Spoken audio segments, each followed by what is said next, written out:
Yeah, I'm dancing in the morning. Hi, Mother. Good morning, Singapore. Good morning, Malaysia. Hi, everyone. Welcome back to episode 3 of Love at Work. Okay, so I thought, Mother, we start with a kind of a rundown of what we did this month, right? We chose Love at Work because it's February, it's Valentine's Day. And so let's talk about love, not just bouquets of flowers, but love at work, where we spend a lot of our time. So our first week, who do we speak to? We spoke to Celine, didn't we? And Celine gave us a wonderful, she gave a story about what drives her, and also what drove her to not think about her self-care as well, right? And what lessons she's learned from it. And then last week we spoke to Adi. And Adi blew our minds because not just is he a partner in a professional services firm, he holds a portfolio for human capital for the firm, right? And he's basing his leadership style on the self-care that he found very important as he was developing in the firm and as a leader. So we thought, what did we think? We thought that it would be good to not just hear stories, because the stories are real and they are mind-blowing, because if you ask the right questions, then you uncover some really good nuggets, right? It's also be good for us to know what's the thinking and the science behind what Celine did, what Adi is doing, what other leaders out there are doing as well. Yeah. So we've got someone special for us today, another someone special for us today. Don't be Malar. Yeah. I thought the right way of introducing our special guest today is saying you hunted him down, because he had a secret code that we were all dying to hear. So Yeah. and let's bring Let's him. bring. Yeah, and Yes. get out of him. So our guest for today is Alain Hunkins from Alain Hunkins Leadership Group, and Alain is not just from a field of leadership. He's written a book called Cracking the Leadership Code. So we want to crack the code with him, right? And he's graciously said yes to us, because why graciously? Because it's 7:00 in the evening, or where he is, right? And we pulled him out from dinner so that he can spend a little bit of time with Malar and me chatting about leadership. Okay. So, Alain, there's so many leadership books out there, right? And you bring another one on board, right? And what made you? What's your purpose? What was it that made you say to yourself, you know what, the world needs this book, and it's an important thing, and I've got something to share. Yeah, thank you. And thank you, first of all, both of you, Malar and Sharm, for having me here today. I'm really excited to talk with you from around the world, from yesterday. It's Wednesday night where I am. I know it's Thursday where you are. And yeah, it's a great question, right? Why another book? So here's the thing. I did not set out to sit down and write a leadership book. This book is actually the distillation of spending literally 20 years in the field working with teams of leaders, literally thousands and thousands of teams over the course of the years. And so instead of like, what's my theory? Let me sketch it on a cocktail napkin and explain Mm, this to the world as a prescription. It was more of a sense of I was working with all these leaders and teams and organizations. And what I noticed over time, over, the days and the weeks and the months and the years, is that patterns started to emerge. It turned out that mm, all of the best leaders had certain things in common. And so mm, did all the lousy ones. They all had certain things in common. And so I was looking for patterns. And what I had noticed is there'd be an example and a story. So I'm like, oh, there's a story, there's an example. Now, what's the data that supports that? So either I'd look at my own cumulative quantitative research or mm, qualitative research, and then I'd look at who else is doing stuff and is this supporting what's being said out there? And what I ended up doing is writing all of these different blog posts over the course of 4 years. I had about 250 blog posts. I published one a week, every single week, did not miss a week for over 3 years. So I have mm, 250 blog posts, and I started reviewing all of them and looking for some common themes. And what I noticed was there were three themes that kept emerging that the best leaders all had in common. And the three themes were, first of all, it was around connection, right? Is understanding. I don't care if you work in manufacturing or high tech or pharmaceuticals, you are in the people business. And so you need to be a student of people, understanding how do people work and how do you connect? Because what is this whole leadership followership? What is that? Ultimately, at its core, it is a relationship. And in this day and age, where we are no longer in the industrial age, where people are, go to the assembly line, put out X number of widgets per hour, just like Frederick Winslow Taylor would say, you should be putting out 2X number of widgets per hour. That makes you a good worker. Now we are in the knowledge worker age where ultimately, if we're going to connect with people, connection is what is going to create the environment for them to succeed. So connection is the first piece. The next piece is around communication. How do we align so that we create common and mutual understanding? And the third piece is around collaboration. So what as a leader am I doing to design an environment where people can perform at their best? And so really the book was written from the grassroots up rather than from the bottom down, mm, from all of my experience as a leadership practitioner. mm. And that's amazing. You've been collecting it over 3 years, right? All you're putting it down and putting a reflection. It's almost like a diary, Yeah. diary of work that you're doing. Okay. So I'm going to answer the next question. Connection, communication, and collaboration. Mhm. Some would say it's common sense, isn't it? Some would say, yes. In fact, I would agree with that. In fact, it is very much common sense. However, there's a big difference between common sense and common practice. And so here's a few statistics that, Mm, because I'm sure everyone listening right now, in your heart of hearts and in your intention, you mean to be a good leader. And I imagine that you do mean that. But there's a big difference between what we intend and how we are perceived. And as leaders, we're in the relationship business. And it isn't us that is the judge of the quality of the relationship. It is the person who chooses to mm, follow us. That mhm, is the arbiter. That is the final judge. Well, here are some recent statistics on this. I'll share a few different categories. Let's talk about trust. Right? We could say trust is the glue of relationships. Well, a recent study found that only 49% of global professionals trust their employers. Right? So more than mm, half do not trust their employer. When mm, it comes to communication, only 31% of people believe that their leaders communicate well. And when it comes to leadership generally overall, only 23% of people believe their leaders lead well. So again, you want to believe you're in that percentage. I must be one of those 23%. Well, mm, odds are you're not, right? Or the person next to you, right? 3 out of 4 are poor leaders. And the question becomes why? When it seems that we should know better, this is common sense. If I said to any of you, you need to connect, communicate, and collaborate, you'd go, thank you. duh. So for me, and what's in the book and in my work is I want to take a look at, why is this so hard? Because if it was easy, we'd have more better leaders, and we don't. And something that I think is a real key to all of this has to do with the mindset.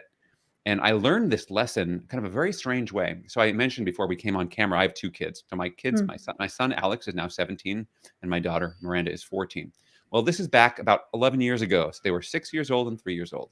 And the two of them were playing in the living room. And I was in the kitchen trying to get something done. And they were getting very loud, as kids often do. And for whatever reason, I was not having a very good parenting, not a good daddy day. And I got a bit triggered. And I walked into the living room, and literally these were the words that came out of my mouth. I turned to them and I said, "Would you two stop behaving like children?" Right? That's what I said to a 6-year-old and a 3-year-old. Now, I'm telling you that for two reasons. Yeah, it's a ridiculously stupid thing to say to a 6-year-old and 3-year-old. But the crazy part of the story is that as soon as I said, "Would you two stop behaving like children?" I went, "Oh my gosh. Oh my gosh." Because those were the exact same words my mom used to use with my brother and I when I was a kid. And so suddenly I was like, oh, I've just basically copied the behavior that I learned unconsciously. It just came out of my, like, and I'm sure if you're a parent, you've had that experience, like, oh, I've become my own parent. So the question I have is, why do we lead the way we do? Even though we know we're supposed to connect, communicate, and collaborate, why is it so often leaders go to the, because I told you, that's why, or some variation? And really what it comes back to is, where did you learn that? You learn that from your leaders, and they learned it from their leaders. And you go back far enough, where you get back to is the beginning of the industrial age and Frederick Winslow Taylor and the birth of the assembly line. And this whole idea that you ever think of the term human resources? Think about that for a second, right? Yeah. It's basically Frederick Winslow Taylor, who's considered the father of the field of management, was a mechanical engineer by training. So he saw this whole organization as a machine with parts. You're like, oh, well, we've got the assembly line, we've got the industry, we've got the heavy equipment, and we have these human resources. And let's just screw one in here, and then we'll unscrew it and screw them up. Oh, yeah, and then you get screwed. Yes, exactly. Exactly. And so what ends up happening is that his thinking caught on, because look, you had people who, you got to remember, in organizations, there's power, there's money, there's hierarchy, there's control, there's ego. And guess what? If you're someone who paid your dues along the way, when you get to that position of power, you're like, I paid my dues. Now it's my turn to take it out on you. Yeah. And that all worked just fine until it didn't. And so I write a lot about it. We can talk about that if you want. But yeah, that's where this mindset originated. It sounds, I paid my dues, now it's your turn. It sounds a little bit like orientation, right? When you get into university and stuff like that. Okay. Well, it sounds like it sounds like hazing. Yeah, exactly. Yeah. All right. Yeah. I remember, I mean, when I was employed, I was asked many times to be a lead, lead this team and lead that team. And I was like intuitively like, no, right? And no, leave me alone. Let me just do what I need to do. I don't want to lead with the team. But my instinct was, it's too much work. Yeah. It's just too much work, right? And maybe it's just easier, and I'm prodding you here. Maybe it's just easier to follow what has happened before, because it's getting us the results, isn't it? It's bringing the results. So why break the mold? Why go fix the wheel when it seems to be working, right? Well, yes and no. And what I mean by this is that it seems to be too much work. It's because the work of leadership is fundamentally different from the work of being a good doer. And this is the paradox that we see in organization time and time again, which is so many people wind up in formal roles of leadership authority because they were really good doers. Sharm, Malar, you're really great salespeople. So we're going to promote you and make you the sales managers. You're going to lead a team of salespeople. Like, what makes you a good salesperson does not make you a good sales manager. It's a completely different skill set, whether it's sales, I mean, in everything. And so what we tend to do is we rely on our strengths. Like, oh, I was good at this, so I'll just keep doing this. And what we have a hard time is recognizing that it's easier if we shift the focus. So what ends up happening is so many leaders end up wearing this mantle of responsibility. Like, I'm in charge. It's my job to fix everything that's wrong. And somehow clone myself, whereas it used to be just me taking care of myself, which I was pretty good at. But now there's 10 people on my team and I somehow have to make them all into me. It's like, no, you don't. See, this is some of the traps, is recognizing, and I call it the facilitative mindset, is that in the old school leadership, the command and control authoritarian style, it was very much being the commander in chief, right? Because back then, the commander had all the information and they spoon fed it out to people in little, here, this is what you need to do. Let's have a meeting. I'm going to tell you what's going on. Well, in the knowledge work age, everyone has access to information. Information is everywhere. And you as the leader have no more information than anyone on your team necessarily does. Sure. Yep. So your role is not to be the commander in chief, but instead to be the facilitator in chief. That is, how do you move information from where it is to where it needs to be? How do you turn and translate that information into insight that people can act on to get better decisions, to get better results? And that is a big shift, because so many of us are just used to that sense of control, that agency of, I know what I'm doing in my competency. And now that I'm stepping into leadership, I don't know what I'm doing anymore. And they're also not comfortable with saying, I don't know what the answer is. Yeah. Okay. So tell me this. Flashback 2 years ago. If I had said to you, all right, so we're going to have this global pandemic and everything we know about work is going to get shut down. Do you know how you're going to handle it? No, of course not. And no, neither does anybody else. However, these skills of connection, right? So like that I have these relationships and then communicating, what do we know? What don't we know? What can we do today? What can we do tomorrow? We don't know about next week, but maybe we can focus on what we'll do tomorrow. These things make a difference. And it's a radically different way of leading than it was even 20, 25 years ago. I don't know is it's the most difficult 3 words in the English language for us to say. I just read it in the guys who wrote Freakonomics, the book. Yeah. So it's a new code, isn't it? It's a new code that needs to be either built or cracked and shared. So Muller's going to go. I know she's waiting to ask a question around that. I don't know what I'm waiting to ask questions. But I thought you took us through amazing transitions, right, as to how you were thinking about it, and I was most interested in many things, but most interested when you first started and said, we are just patterns, right?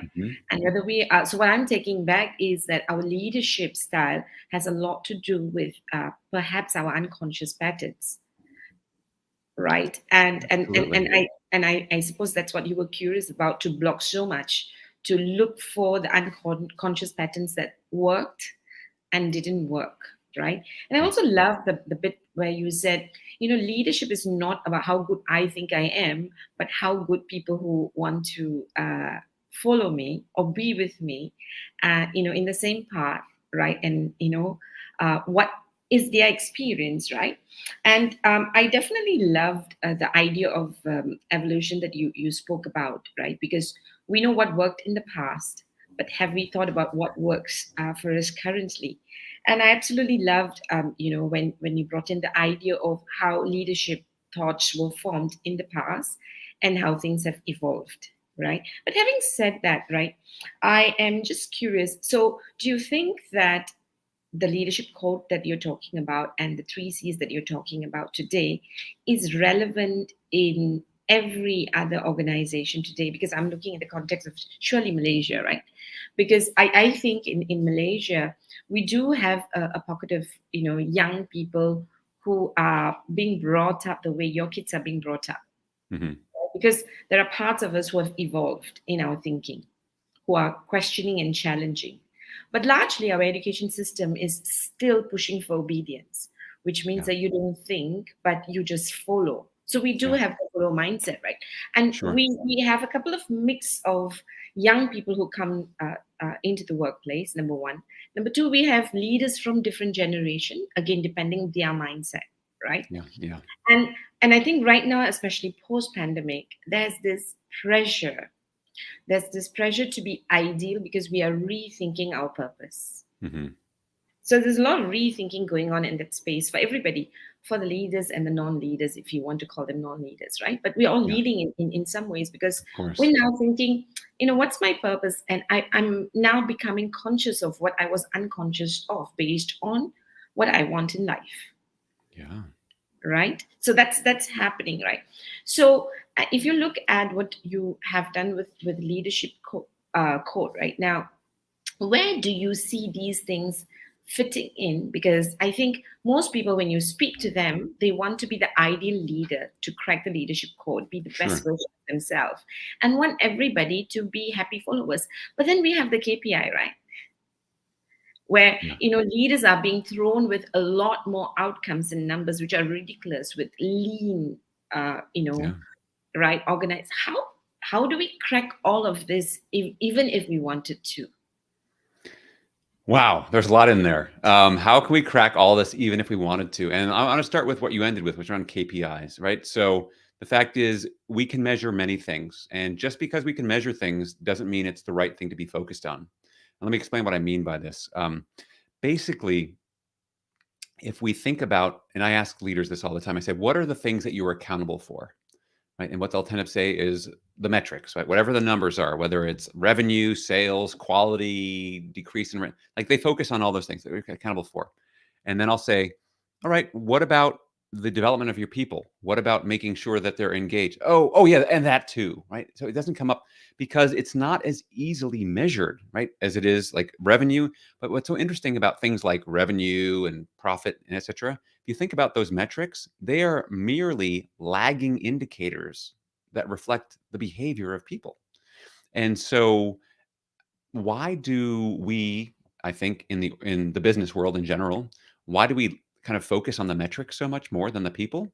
Because the metrics are much neater, cleaner, and tidier than people are, right? Human beings are messy by nature. I mean, if I said to the number 8, hey, 8, how are you today? Every single day, 8 is going to say, I'm fine. I'm one more than 7. I'm one less than 9. Every single day, never changes. We know 8 is 8 is 8 is 8.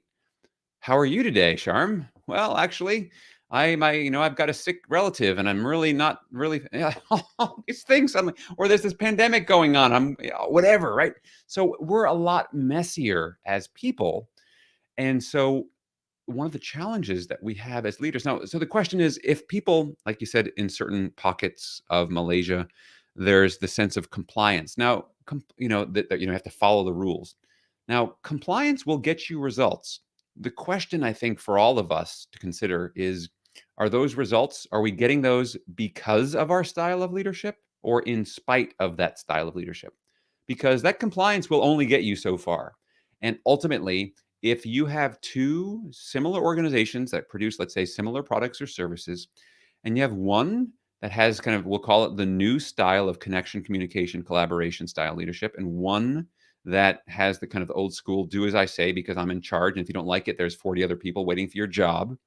Ultimately, if you look at all the different metrics, whether it's around employee productivity, whether it's around company profitability, whether it's about retention, whether it's about workplace engagement, the company that's got the connection, communication, and collaboration will outperform the other one every single time because that's why these principles work. Like if these principles didn't work, we wouldn't be talking about this, but they do in fact work. One of my colleagues wrote this wonderful paper. His name's Tony Schwartz. Wrote a paper that was written up in the New York Times that basically found what's the number one thing that increases employee engagement and retention? It's feeling cared for by your immediate supervisor. Now, if that is not love at work, I don't know what is, right? That is a soft and fuzzy metric, that sense of feeling cared for. And yet, if you flip the question and ask yourself, will you work harder for people that you know care about you, who take a personal interest? I mean, that's a pretty, again, we're back to common sense. I mean, this is how human beings are wired. We developed bodies and brains and hearts and minds in this way because when we lived in small tribes of 100 or 150 people, this is what necessitated survival. It wasn't survival of the individual fittest, it was survival of who's the tribe that can cooperate to create something. And so we have this huge need to belong to whatever tribe or organization we're a part of. So anyway, Malar, I hope that starts to answer some of your question. I mean, it's a huge question that we could probably go off on numerous rabbit holes discussing. which means that we probably need to do a podcast with you. Right. So now, I like.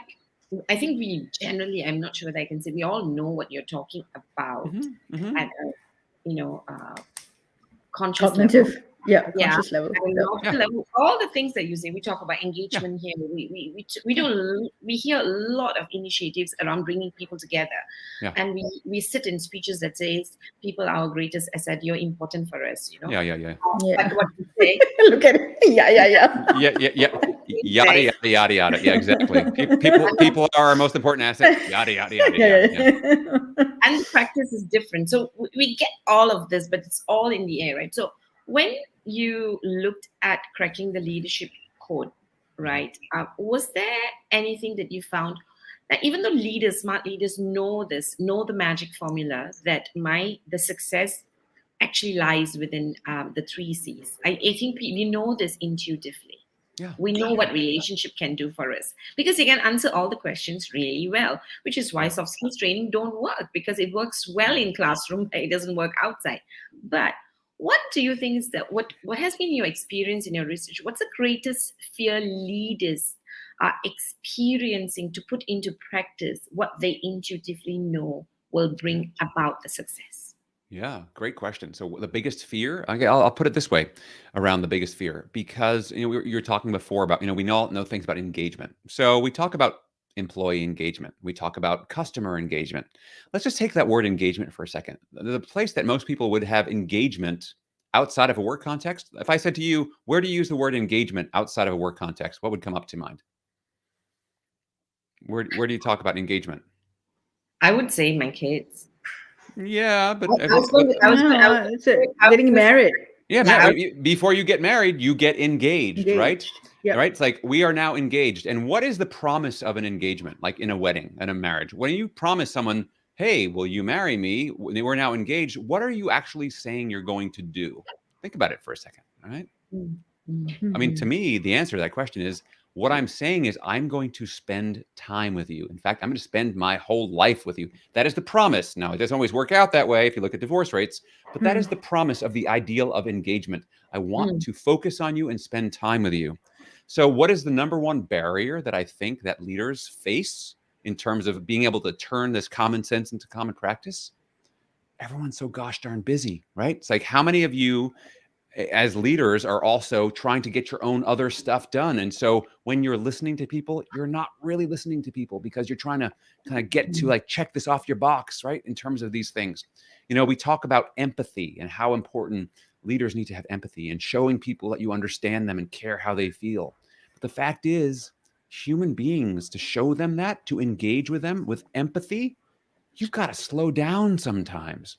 And I know I talk with a lot of leaders and say, hey, what do you think about asking your people how they feel at what's going on? And I've had more than one has said, I don't ask my people how they feel. And you want to know Mm. why? Because if I ask them, they might tell me. And I don't think I want that much information, right? It's Mm. also this sense of, oh my gosh, this messy human is going to overwhelm our work, which is a myth. Now, a lot of people who are in leadership roles don't feel comfortable with the human psychological aspect of people. And so they'd rather let's just focus on the task. Let's focus on the project. Let's focus on the business. However, what you're missing is then you have people who cut themselves off and feel like they can't actually show up. So a few years ago, Mm. Deloitte did a study. They found that only about 61% of people feel they need to cover their identities. That is, so 39% of people feel like they can actually show up and be fully themselves at work. And you know how it is. If you show up and you're always having to live with a little bit of fear, putting on a bit of a mask that you can't really be who you are, that can't but help create more disconnection, which creates a lower trust and a lower performance environment. So time is a big one because Mm. the fear is that I don't have time to really engage and to invest in my people. And my counter argument to that is, do you have time not to? Right? It's like the old saying that they used to say is like, what if we train our people and they stay? And what if we train our people and they leave us? Well, invest all this money. It's like, what if you don't train them and they stay? Right? So what kind of organization do you want to be? And so it takes a very, I'll call it mature form of leadership to understand these things and actually start to put them into practice. And you said, Malar, going off to a training is not going to cut it. I mean, ultimately, like about 95% of our behaviors are on automatic pilot. They are habits.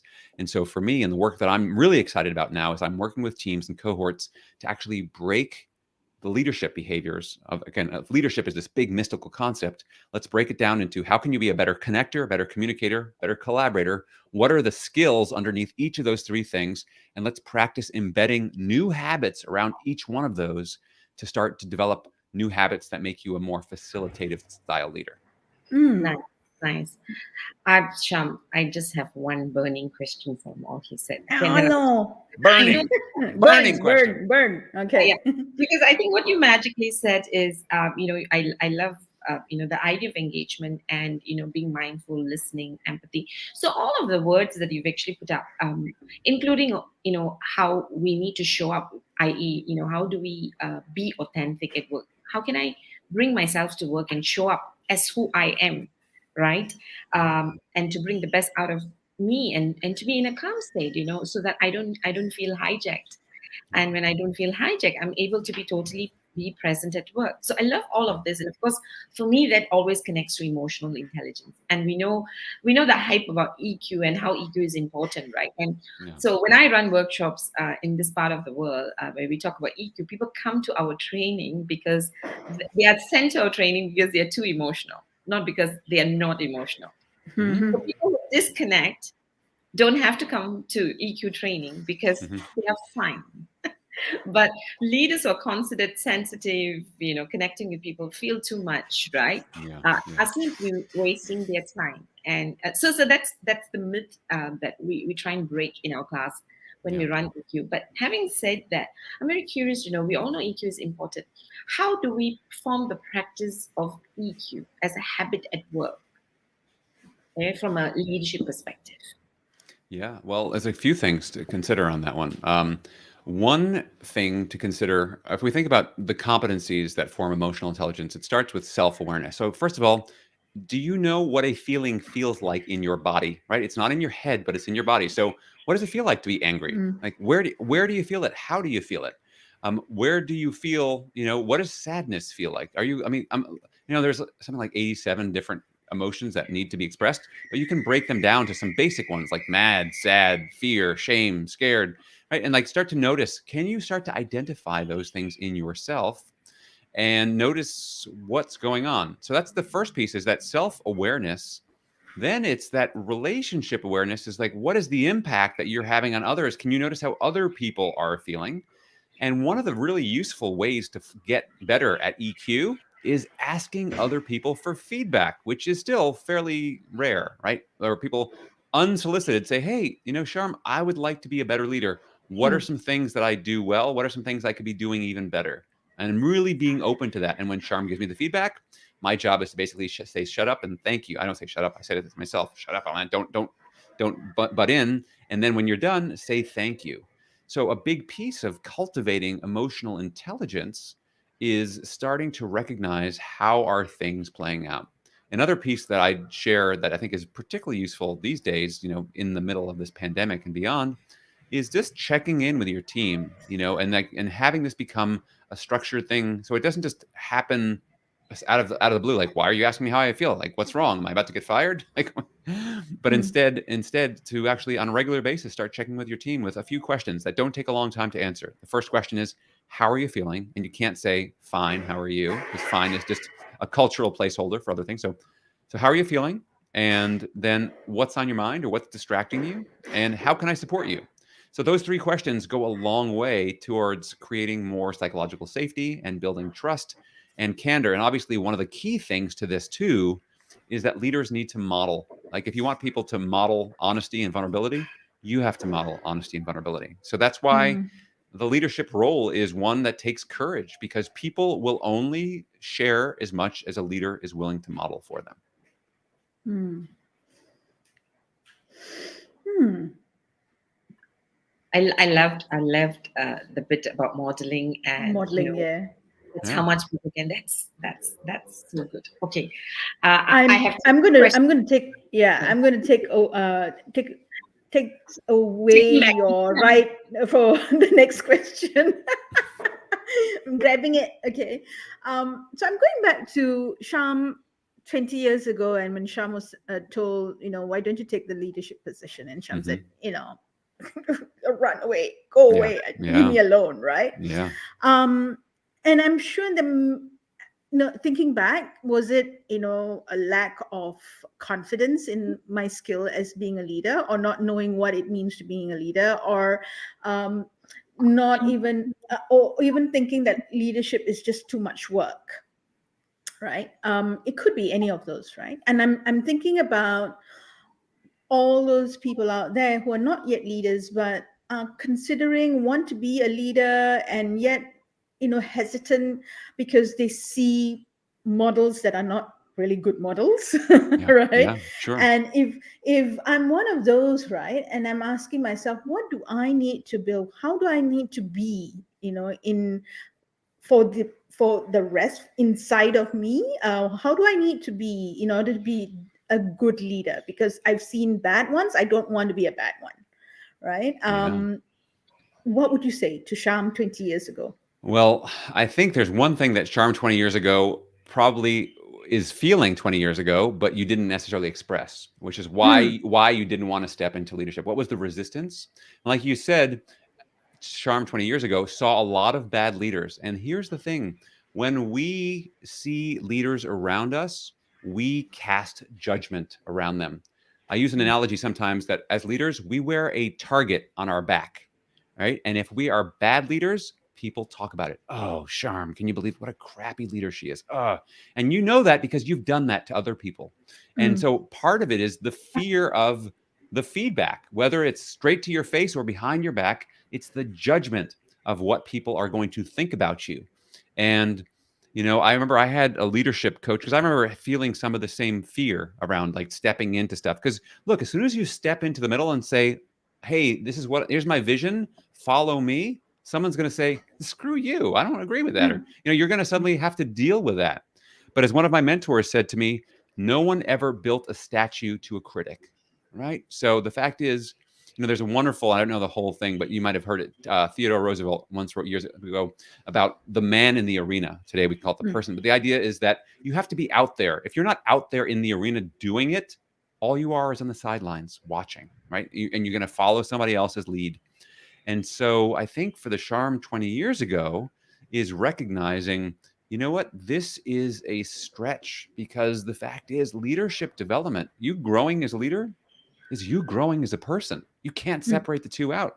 And so for me, it becomes what's the opportunity? And if I don't take on this opportunity to lead, to stretch myself, because what is leadership ultimately, right? What it is at its simplest, leadership is about trying to get people to get something done.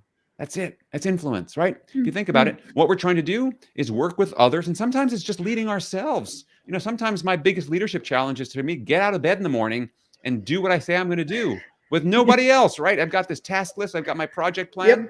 And it's like, oh, I'd rather not do that today. I'd rather call a friend or go for a walk or, surf the Mm, internet for a while. And that's like, okay, so that's my own stuff I have to work through. So I think I would I would counsel Charm from 20 years ago is say, you know, the magic happens when you step in and say yes and try it and then mm, keep working at it. It's not a straight line, In fact, it's more like a cha-cha, right? Two steps, like that dance, two steps forward, a step back. You're constantly having to work through this, and that the progress is what creates. Progress comes from the practice, and so it's mm, important to keep practicing these skills. And I think all of us need to learn how to better connect, communicate, and collaborate. That is a lifetime endeavor. I yeah. remember talking with a friend of mine's father. So a colleague of mine, her father had started as a salesperson for a multinational food company, and he'd worked his way up. He became the CEO of basically one of their country heads. He became the CEO of the country head, which was a multi-billion-dollar business. And I remember saying to him one day, I said, "So, what was the day that you feel like you arrived and you can just like let things slide, Mm, like mm, work off your momentum?" And he stopped. He laughed at me. He said, "Let things slide, like arrived." It's like, mm, when you stop working at this, the day you retire is when you get to hang it up. But until mm, then, you have to prove yourself every day. Much like they say about, athletes, you're only as good Mm, as your last game. I think mm, every single day as a leader, we have to realize that there's a canvas and we're painting on it every single day. And what is it we're painting? Because we'll be judged by somebody that day. So it's mm. yeah, that's so those are my words of wisdom to 20-year-old Sham, Sharm 20 years ago, not 20 years ago. 20 years ago. Exactly. Exactly. um, Progress comes with practice, right? And I think Yeah. progress also comes with when you, like you said, the cha-cha, two steps forward, one step back. Yeah. Mistakes will happen, and I think being comfortable making the mistakes, or being in Yeah. your skin, comfortable in your skin making those mistakes, is part Yeah. of building maturity, right? Your maturity as an individual, your maturity as a individual contributor, Sure. as a leader, right? And Malar, you mentioned that you've got a question on maturity that you wanted to ask. Yeah. So I realized I didn't ask a question among the many questions I had for you. Okay. But it's Okay. like burning now because of Sham. So, I mean, you did talk about maturity and all the things that you said makes a great leader, who's able to be present, being mindful, has a lot to do with our level of maturity, right? Mhm. And we have more and more young leaders emerging Yeah. because they sound matured, Hmm. right? Intellectually, cognitively, they're able to put out a lot of thoughts in the right way, Hmm. right? Now, so how do we, so if we are choosing leaders, what would be, oh, first and foremost, maybe I should ask you whether you agree that we continue to mature along the way, and maturity is different at different points of time in our life. Like Sham 20 years ago and Sham now, right? Because we mature with time, with Yeah. Hopefully, I'd say yes, and my answer to your question on this one is yes and no, yeah. which is I don't think that time in and of itself leads to maturity. I'm sure you've Okay. had the experience of working with some people who have 20 years of experience, and there are other people who have Yes. 1 year of experience 20 times, right? Because the question Nice. is, you don't learn just from experience. You learn from experience that you reflect on, go, Mm, what happened? What worked well? What could I basically experience becomes a teacher if you see it as a tool for feedback. Nice. yeah. However, if you only go like, well, I deserve this because I've been here 15 years longer than anybody else, like, what is your benchmark? Your benchmark is time on a clock, you know? Hmm. I mean, the only thing you get on time on a clock is a birthday cake. I mean, everything else is a bit earned, right? So, Yeah. that's why I say yes and no. So I think Nice. maturity is a combination of experience plus reflection and then application of that reflection. Mm, Nice. So how do we, because I find that when we bring young leaders on board, just because they're able to express their thinking in a matured way, Hmm. we expect them to make choices, decision, especially when it comes to stuff that involves experience. Some things, while you say we need to reflect, but we need some time to gain that experience in life, so that we Yeah. can reflect then and make it Yes. into our leadership insight, right? Hmm. So how would you? What's the advice you would give to young leaders about maturity? How to be the that have the right level of maturity for different in different spaces or age. or how to As, think about the levels of maturity yeah, at different yeah, because spaces. Yeah.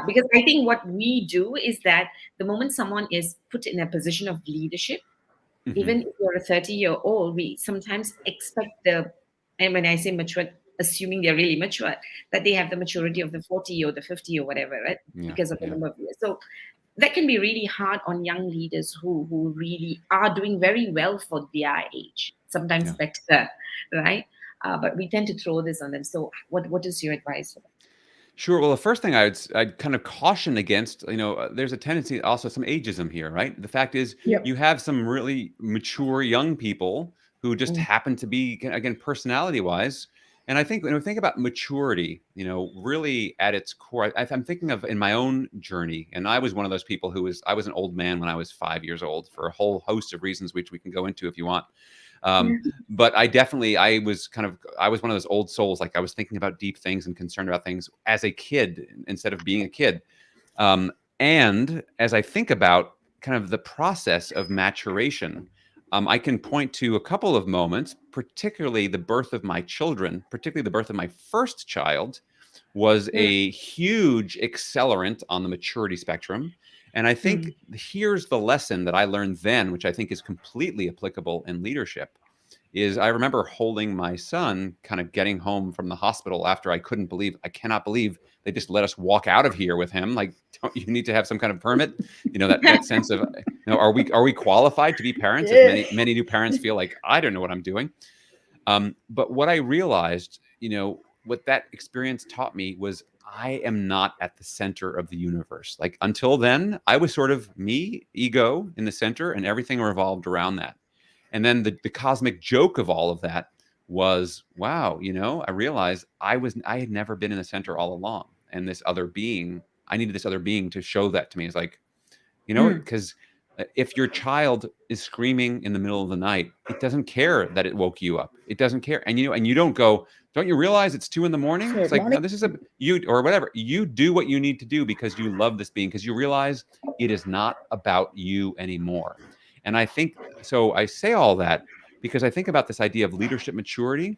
The Mm, sooner that people can grasp that leadership is not about you, even though because you're like, but I'm a leader. Like what? Like so what? I mean, the point is you succeed if those you're leading succeed. So how mm, can you turn the mm, flashlight instead of putting it on you? Is use this platform to help those around you, right? As one of my coachees once said to me, I see my role, I'm a bulldozer, because what I try to do is clear the path out of the way so that all of the people that I lead, they can walk smoothly, right? And I think that's a really good analogy for it. So mm, I'd start with this sense of what can you do so it's not about you, right? Understand this is not about you. So when you show up to a meeting, don't show up trying to dazzle people with your intellect. Your intellect is fine. You already have the job. So what can you do to listen and draw other people in, right? And so that is part of the maturity path that I think some people get quicker than others. mm.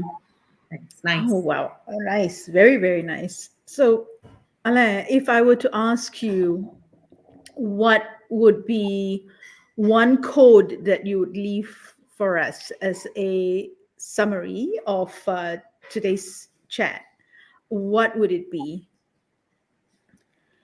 Wow. I think we've talked on a couple of the themes that I think are big ones. Number one, Mm, it's not about you, right? So the more that you can frame leadership as an act of service and an act mhm, of love, right? Going back to our theme for this episode, right? And realizing is, do you care about those people? Do you love them enough to want them to succeed? Much in the same way that you would hope to like love your child, that they would excel beyond your own expectations. So the mm. first thing is it's not about you. And the other thing I would say is that people are good at many, many things, but reading your mind is not one of them. So if you want someone to do something or expect something, please tell them. Don't expect them to somehow intuitively know it, because they don't, and neither do you. So be okay. What I like to say is that what great leaders do is they make their implicit assumptions explicit. So don't make people into mind readers. It's not about you, and seek out feedback. That's the third thing, is just reach out for feedback, because like we said earlier, you have great intentions, but the people you lead are not you. So the only way to find out if your intentions are landing is to ask them and get feedback on how it's really showing up.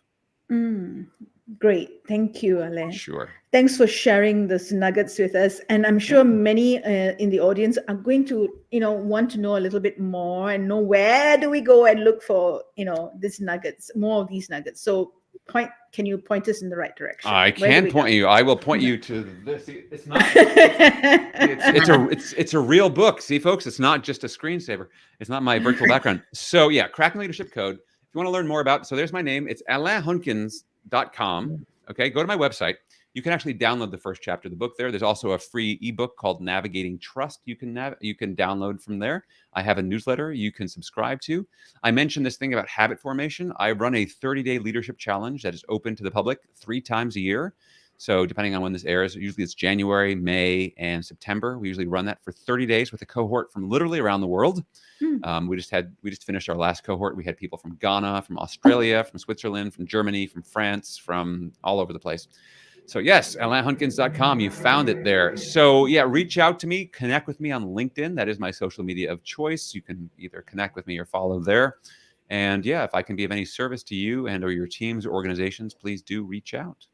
Very good. That's where I hunted him down, LinkedIn. She found me on LinkedIn. Yeah, I'm pretty active there. So There we go. Thank you so much for being with us, Alain. oh, And I'm going to pass it on to Malar. Malar? Oh, yeah. Thank you. thank Thank you. Really nice meeting you. I'm glad Sham is a hunter and she's a very good one.